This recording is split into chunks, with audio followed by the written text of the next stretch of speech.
नमस्कार दोस्तांनो, मी हेमंत देसाई ऑफिशियल या माझ्या यूट्यूब चॅनलमध्ये आपलं मनापासून स्वागत.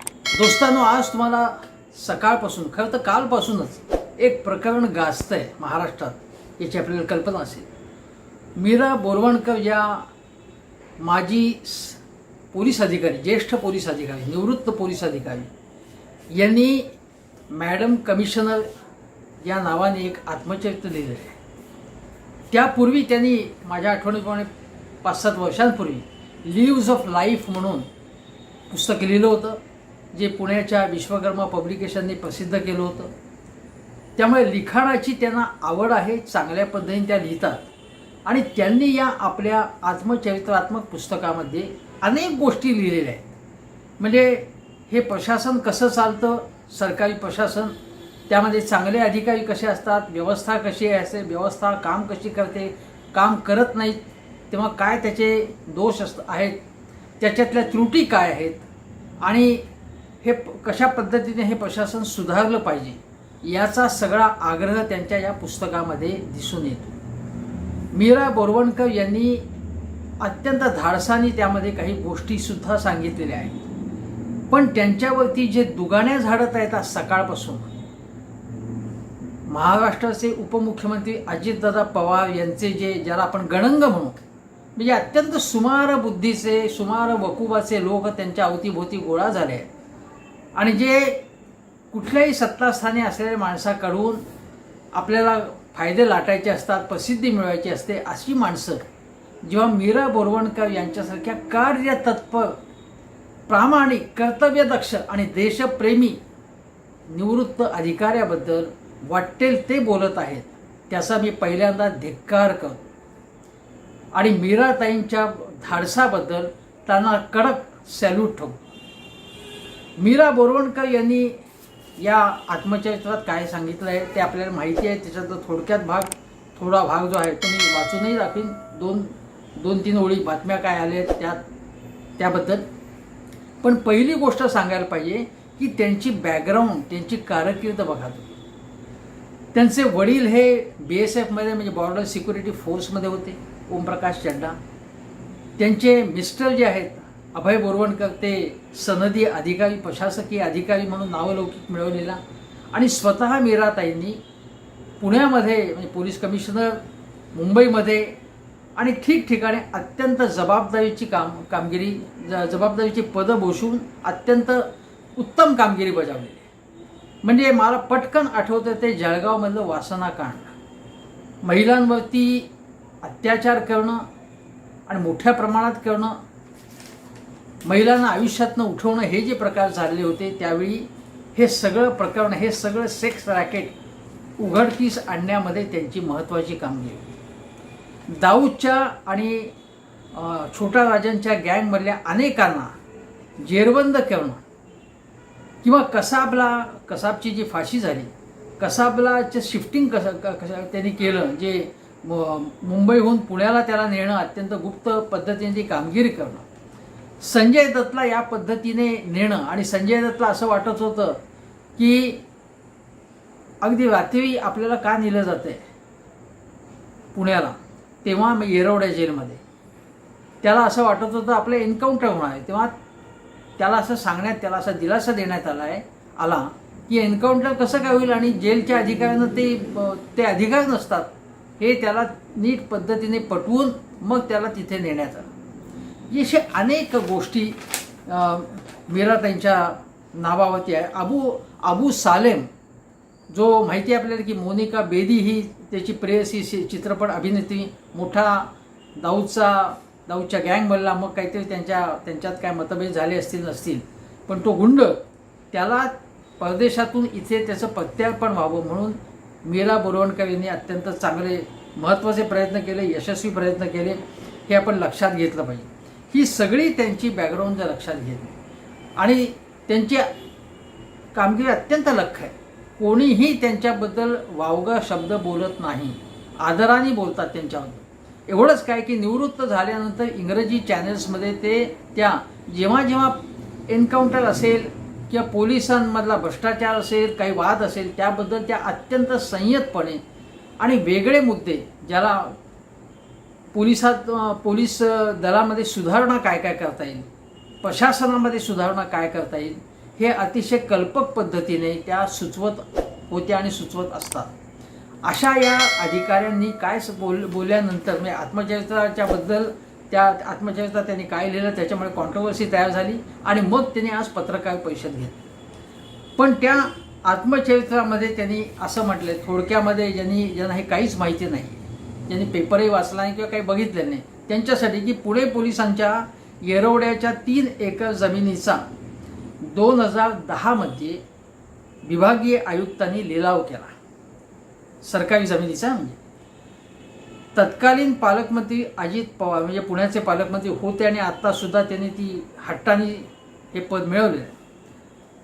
ही जमीन हस्तांतरित करण्याचा आदेश दिला, मात्र आपण त्याला नकार दिला होता. यशस्वीपणे ते नकार दिला आणि ती जमीन वाचवली त्यांनी आणि त्याच्यावरती आज पोलीस स्टेशन उभं आहे असं त्यांनी आजच्या पत्रकार परिषदेत सांगितलं. याचा अजितदादांनी पूर्णपणे इन्कार केलेला आहे. कोणत्याही लिलाव प्रक्रियेत माझा सहभाग नव्हता आणि अशा प्रकारच्या लिलावांना मी नेहमी विरोधच केला आणि पालकमंत्र्यांना असे अधिकार नाहीत वगैरे खुलासा अजितदादांनी केला. माझी अशी इच्छा आणि माझी अशी मागणी आहे की अजितदादांनी लवकरात लवकर पत्रकार परिषद घेऊन आपली जी बाजू आहे ती लोकांपुढे ठेवावी. कर नाही त्याला डर कशाला, देवेंद्रजी म्हणतातच. पण आज देवेंद्र फडणवीस जे अजितदादांचे जवळचे मित्र आहेत त्यांना जेव्हा विचारलं की हे प्रकरण तुम्हाला माहिती आहे का, असे आरोप होत आहेत, काय चाललंय नेमकं, तेव्हा ते म्हणाले की मला काही कल्पनाच नाही, म्हणाले काहीही माहिती नाही मला. मी विरोधी पक्षनेते असताना महाविकास आघाडीमधली प्रत्येक बित्तम बातमी त्यांना माहिती असायची आणि त्या काही प्रकरणं ते ताबडतोब तपास यंत्रणांकडे द्यायचे. पण हे प्रकरण त्यांना माहितीच नाही देवेंद्रजींना, असं त्यांनी सांगितलं. त्यावरती आपण विश्वास ठेवला पाहिजे. उपमुख्यमंत्री आणि गृहमंत्री यांना काहीही माहिती नाही. बघा, हे लक्षात घ्या तुम्ही, हे काय प्रकरण आहे म्हणजे त्यांना माहिती नाही. याच्या अगोदर ते 2014 मध्ये सत्तेवर येण्यापूर्वी काय म्हणत होते की कागदोपत्री धरणं दाखवून हा सगळा पैसा अजितदादांकडे कसा वळवला जात होता असा थेट आरोप देवेंद्रजींनी केला. पण त्यांच्याबरोबरच त्यांनी 3-4 दिवसाचं सरकार स्थापन केलं आणि आत्तासुद्धा अजितदादांना त्यांनी आपल्या सरकारमध्ये, आपल्या या खोके सरकार म्हणून जे प्रसिद्ध आहे, खूप प्रसिद्ध आहे, त्या सरकारमध्ये आणलं. आता मला सांगा की देवेंद्र फडणवीस आणि अजितदादांची विश्वासार्हता पूर्णतः धुळीस मिळाली का याच्यामुळे?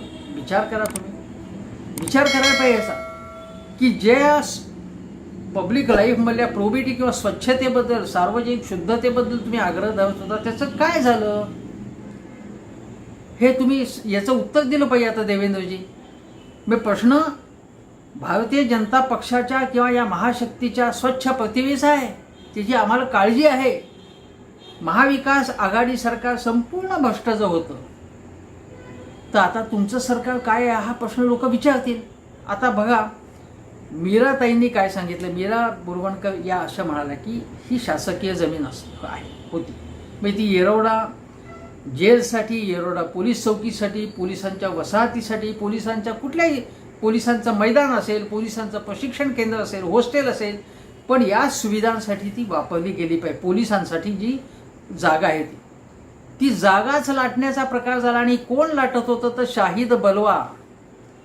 हा शाहिद बलवा हा मोठा बिल्डर.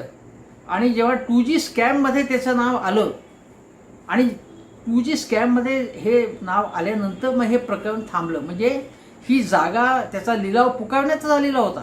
दादा काय म्हणाले की आता लिलाव प्रक्रिया झालेली आहे पूर्ण, आता काय, आता आणि माझा काहीच संबंध आहे त्याशी. पण मीराताईंनी सांगितलं की हे दादांचं सगळं जे खुलासा आहे तो पूर्ण असत्य ठरवणारं विधान त्यांनी केलं की दादांनी मला बोलून सांगितलं की तुम्ही याच्यात मध्ये पडू नका आणि ही आता हे झाली लिलाव प्रक्रिया पूर्ण, आता ती त्या बिल्डरला द्यावीच लागेल आपल्याला. मग यांनी जेव्हा त्याच्याबद्दल आवाज उठवला मीराताईंनी, तेव्हा मग गृहमंत्र्यांनी मीटिंग बोलवली आणि गृहमंत्र्यांनी मीटिंग बोलवल्यानंतर मी RR आबा पाटील तेव्हा होते. जेव्हा यांनी या इतका मोठा आक्षेप घेतल्यानंतर मग त्यांनी ते प्रकरण थांबवलं, ती जमीन दिली नाही ते. आता हे शाहिद बलवा हे राष्ट्रवादी काँग्रेसच्या सगळ्याच नेत्यांचे मित्र होते. मी 2Gच्या वेळी आरोप त्याच्यामध्ये शरद पवारांचं काही कनेक्शन आहे का असाही आरोप झाला होता. हेही मी तुम्हाला इथे नमूद करतो. इथे कोणाचीही बाजू घेण्याचा प्रश्न आहे. त्यांच्यावर आरोप झाला होता, पण त्यांची लिंक कुठेही एस्टॅब्लिश झाली नाही. तेव्हा हवेत तसे आरोप करण्यात अर्थ नाही. पण शाहिद बलवा यांचं या बिल्डरचं याच्यामध्ये हितसंबंध होते आणि त्याला ती जागा मिळाली. प्राईम लोकॅलिटी होती, ती अत्यंत महत्त्वाची जागा होती. ती त्या बिल्डरच्या घशात जाण्यापासून मीरा बोरवणकर यांनी ती वाचवली जागा. आणि शासकीय नाही, केवळ शासकीय हित नाही, जनतेचं हित त्यांनी सांभाळलं हे लक्षात घेतलं पाहिजे. आणि त्या मीरा त्यांनी सांगितलं की औरंगाबादहून सुद्धा त्यांना निवृत्त जजचं त्यांनी सांगितलं की अशीच 50 एकर जागा ही तिकडे औरंगाबादमध्ये ढापण्याचा प्रयत्न चालला होता, पण ती वाचवण्यात तिथे यश आलं. कदाचित मीरा बोरवणकर यांनी जे चांगलं काम केलं त्याच्यापासून इतरांना प्रेरणा मिळाली. मी ती जागा वाचवण्याचं काम त्यांनी केलं. आणि मीरा त्यांनी स्पष्टपणे याच्यामध्ये अजितदादांचा कसा हात होता हे सांगितलं. त्यांनी प्लेनली सांगितलं की बाबा त्यांनी बोलावून सांगितलं. आणि मग असंही आले की रागाने अजितदादांनी फाईल फेकून दिली. दुसरी एक बातमी आली आहे की त्या यांच्याबद्दल त्यांनी अत्यंत संताप येऊन काही उद्गार काढले वगैरे वगैरे. पत्रकार परिषदेमध्ये याबद्दल प्रश्न विचारला असता मीराताई म्हणाले की मी त्या गोष्टींचा काही उल्लेख करणार नाही, त्या प्रश्नानं उत्तर देणार नाही. त्यांनी कुठेही दादांवरती ज्याला पूर्वग्रहदूषित पद्धतीने टीका केली नाही. प्रमाणाबाहेर टीका करणं ज्याला किंवा अन्यायकारक पद्धतीने टीका केली नाही. आणि आज मीरा बोरवणकर यांनी आरोप केल्यानंतर सुद्धा मी असं म्हणेन की दादांनी त्यांची बाजू समोर ठेवा. रोहित पवार साहेब म्हणाले ना की माझी इन्कम टॅक्स आणि काही अन्य यंत्रणांपर्यंत मार्फत चौकशी सुरू आहे. जर आरोप होत असतील तर चौकशी होऊ द्या. आणि हा सिद्धांत भाजपनेच मांडलाय ना, कर नाही त्याला डर कशाला. त्यामुळे दादांनी आता हे जो हा मंत्र म्हणून जपतात की कर नाही त्याला डर कशाला, तुम्ही सांगा ना तुमचं स्वच्छ चारित्र्याचं सर्टिफिकेट देऊन टाका. सिंचन घोटाळ्यामध्ये सुद्धा तुमचा हात होता, राज्य सरकारी बँकेच्या घोटाळ्यात तुमचा हात होता असा आरोप ज्या देवेंद्रजींनी केला ते आरोप आता गुप्त झालेले. पण आता हा ताजा आरोप आहे, त्याच्याबद्दल तुम्ही खुलासा करा. म्हणजे या त्रिशूल सरकारबद्दल सर्वसामान्य माणसाचं समाधान होईल. मुद्दा एवढाच आहे की पारदर्शी कारभार तुमचा आहे, हे सर्वसामान्यांचं सरकार आहे. आणि दादा तुम्ही तर म्हणालात यशवंतरावांच्या विचाराने आम्ही चाललेलो, यशवंतराव चव्हाणांच्या, हे तुम्ही सांगितलं. यशवंतराव चव्हाणांनी तर स्वच्छ कारभाराचा वसा ठेवलेला आहे, तो वसा तर जपायला पाहिजे. ही काळजी तुम्हाला लागून राहिलेली असली पाहिजे असं आमची अपेक्षा आहे. म्हणजे तुमच्या आसपास जे मी ज्यांना म्हटलं की सुमावतीचे जे लोक आहेत हे अत्यंत सामान्य युक्तिवाद करणारे जे प्रवक्ते आहेत तुमचे काही, आज त्यापैकी एक जण म्हणाले की म्हणजे कोणतरी म्हणाले की हे भंगार साहित्य म्हणून, एक जण म्हणाला की या मीराताईंना प्रसिद्धीची हाव सुटलेली आहे म्हणून, त्यांना प्रसिद्धी म्हणून अजितदादांसारख्या नेत्यावरती आरोप करायचे अशी पद्धत आहे. आता मीरा बोरवणकर यांना प्रसिद्धीची हाव असायचं कारण काय? त्यांची संपूर्ण कारकीर्द आहे, त्यांच्या चमकदार कारकिर्दीमुळे सगळ्या देशात त्या प्रसिद्ध आहेत.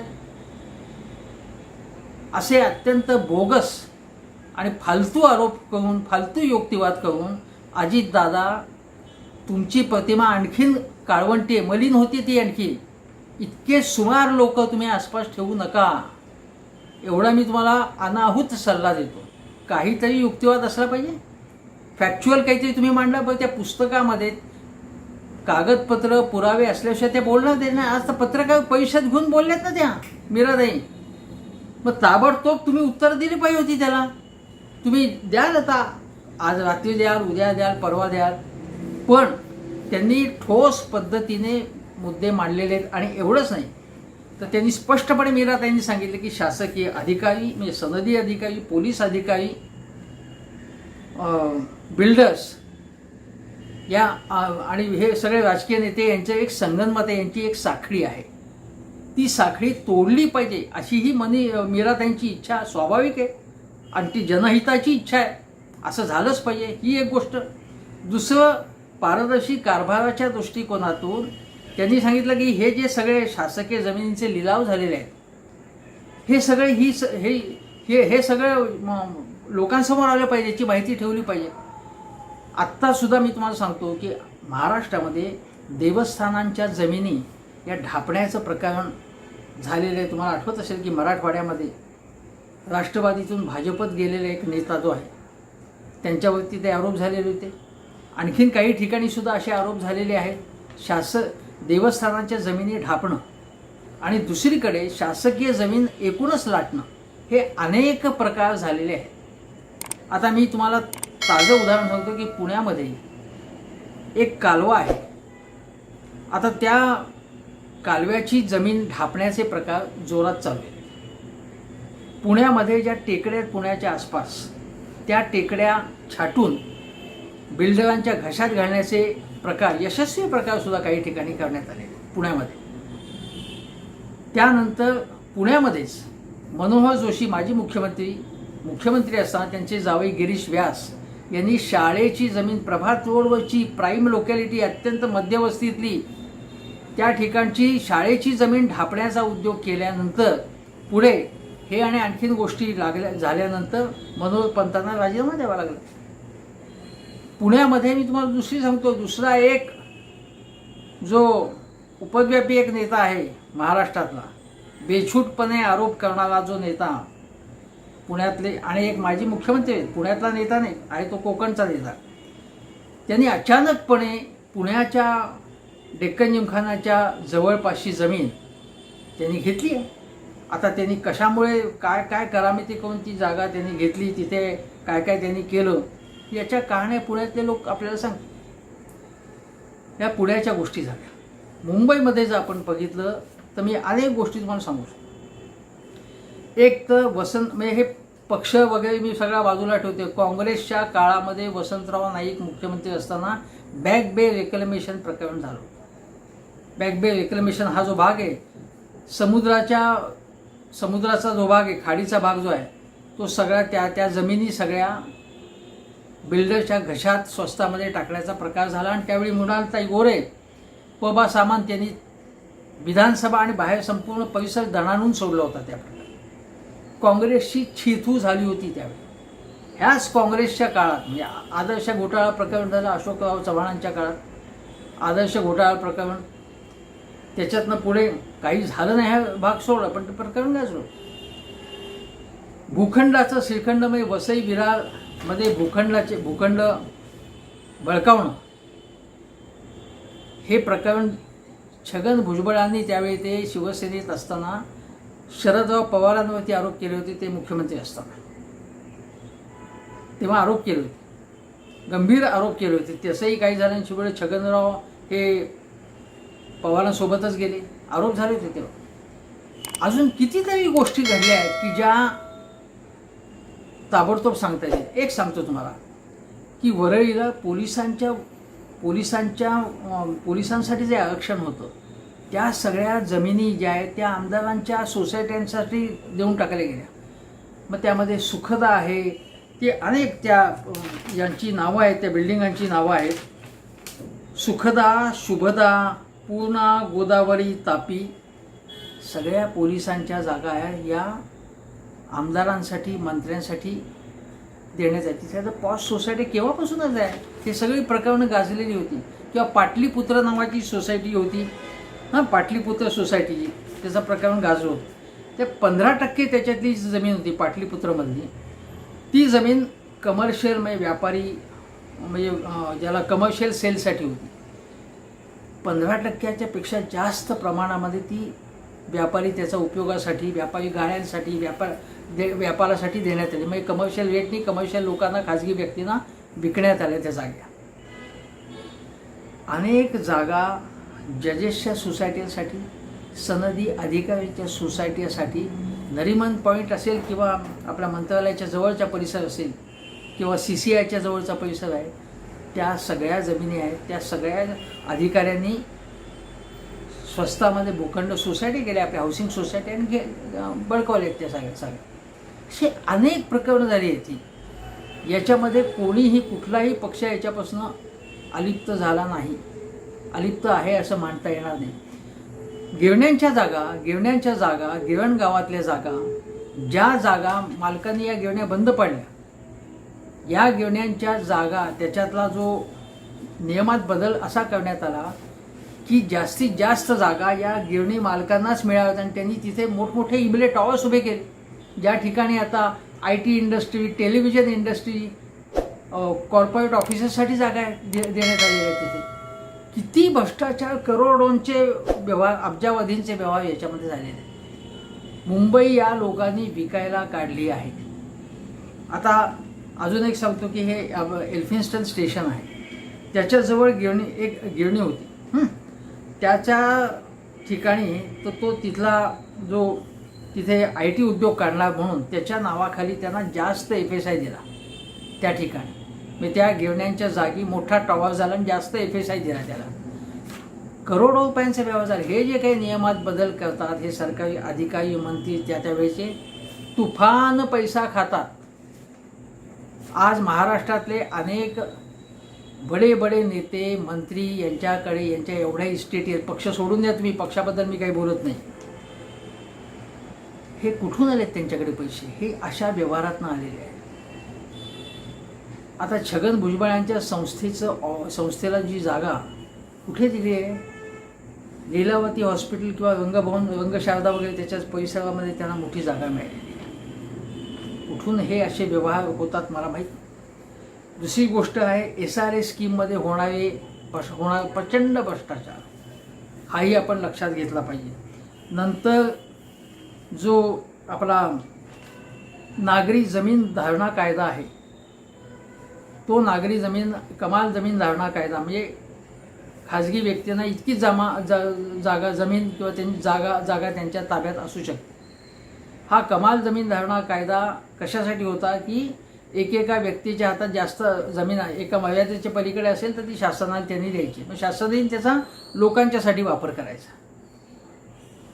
हा